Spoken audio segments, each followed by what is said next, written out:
નમસ્કાર મિત્રો જો તમે 2026માં પૈસાનું રોકાણ કરવા માંગતા હોય, એક સારી જગ્યાએ સારું વળતર મળી રહે એવી જગ્યાએ તમે પૈસાનું રોકાણ કરવા માંગતા હોય તો આજે આપણે એસબીઆઈનો એક એવો મ્યુચ્યુઅલ ફંડ વિશે વાત કરવાના છે જેણે છેલ્લા 5 વર્ષની અંદર 21% રિટર્ન આપ્યું છે અને ઓન એન એવરેજની વાત કરીએ તો 17.5% રિટર્ન આપ્યું છે।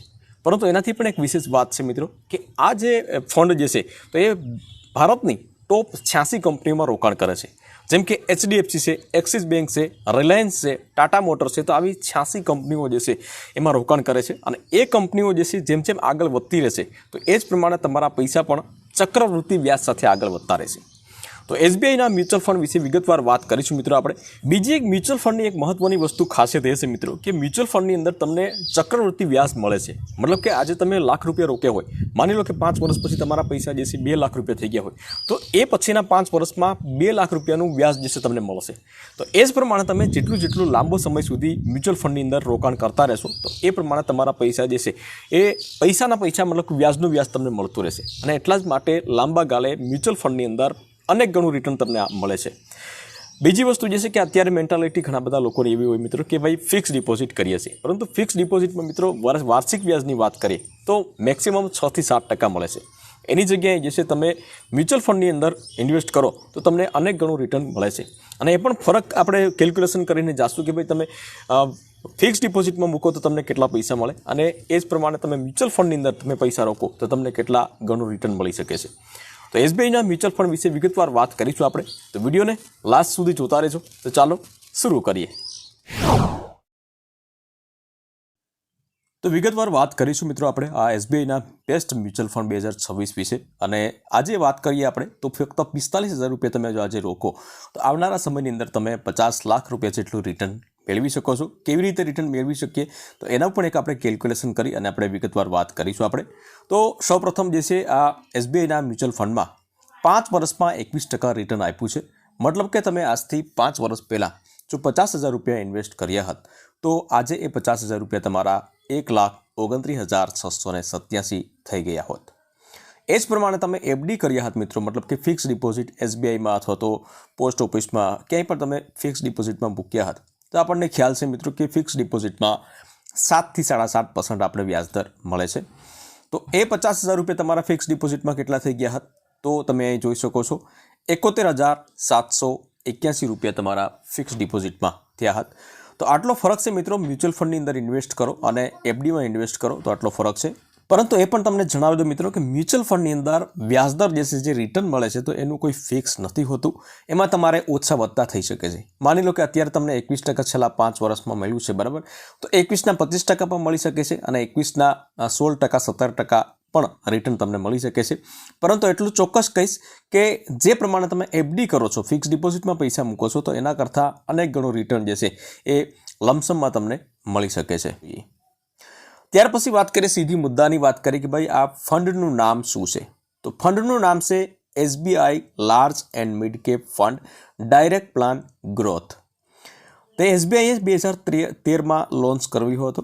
ભારતની સૌથી મોટી મિડકેપ કંપનીઓમાં આ ફંડ રોકાણ કરે છે જેથી સંતુલન જાળવાઈ રાખે છે।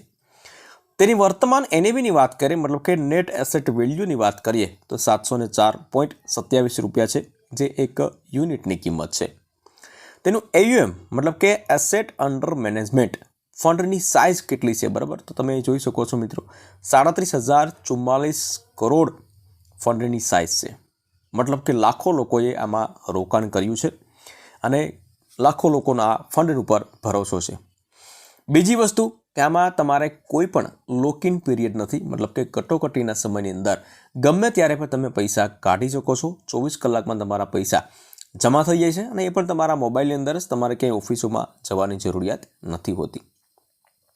પરંતુ આમાં તમે જો પૈસા રોકાણ કર્યાના 30 દિવસની અંદર જો પૈસા વિડ્રો કરી લેશો તો પછી તમને નાનો એવડો ચાર્જીસ લાગશે 0.10%, જે એક્ઝિટ લોડ ચાર્જ તરીકે ઓળખવામાં આવે છે।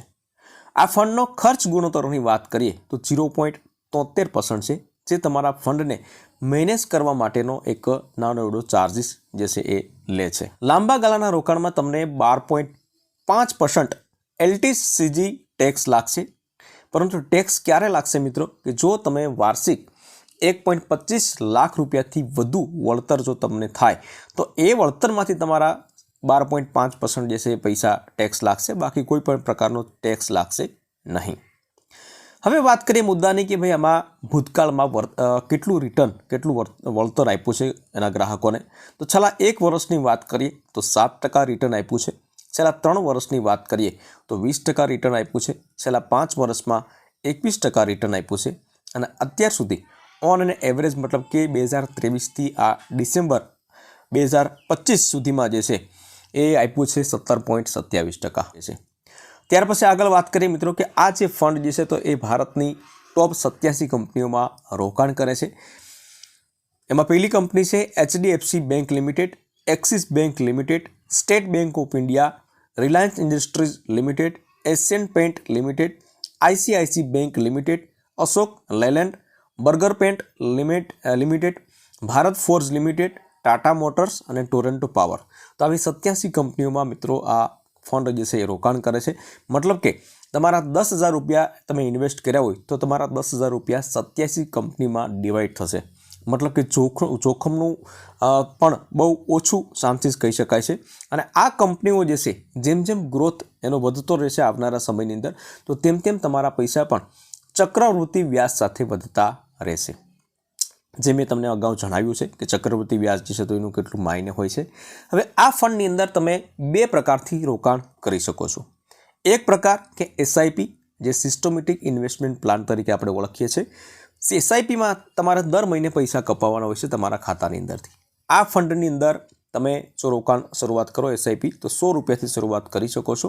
અને બીજું જે છે લમસમ જે છે તો એમાં એક જ વખત રોકાણ કરવાનું હોય છે મિત્રો.